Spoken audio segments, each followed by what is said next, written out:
guys, ayan, katatapos ko nga lang palang maligo dito sa poultry farm. So, need namin yan kasi biosecurity ng ating mga chicken. Then yan, nag-ready lang din ako kasi naliligo pa rin naman yung mga kasama ko. Yan, wala nga pala kami din ng supply. So, ayan, pwede ganyan na lang yung hair. Tapos yun, nakikipagkwentuhan lang din ako dyan kay Ma'am Regine kasi di pa tapos maligo si Muffin. Yan, pwede ayos ang person. So, ayan, nag-Dutch milk na muna pala ako. Thank you, Kuya Calvin, sa Dutch milk.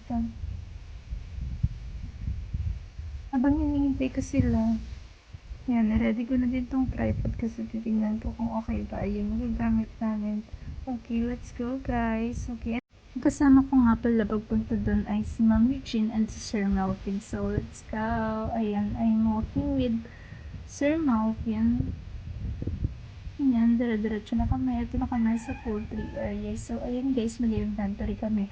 Ang breed nga pala ng chicken dito is Decal. Then, the scientific name is Calus domesticus. So, ayan, for the inventory na kami, for the bilang lang ng mga chicken.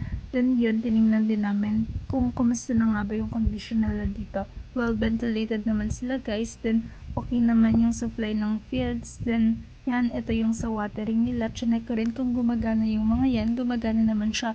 Kapag tinuka siya ng chicken, ayan, nilalabas ng water dyan. So that, okay naman yung mga chicken natin dito. Yan. So, ayun, natapos na nga pala kami mag-inventory ng chicken. Kaya lumabas na kami. Diyan na lang kami nag-picture-picture at nagkwentuhan ng konti.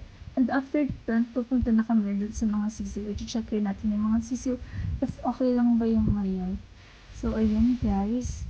Yan. Ito na yung mga sisiw natin guys. Ito na yung part 2 nung nakaraang video ko is napaka-cute pa nila na napaka-liit talaga. So, 1 month old na nga pala yan. Roaster nga pala yung kapit ko kasi yung ibang roaster na halo dito sa ating hen. So, need natin yung mga hen kasi mag-produce siya ng egg. Then, later on, mga after ilang araw or months, separate din natin yung mga roaster. So, ayan guys, doon na kami. Sana nag-enjoy kayo. Thank you for watching.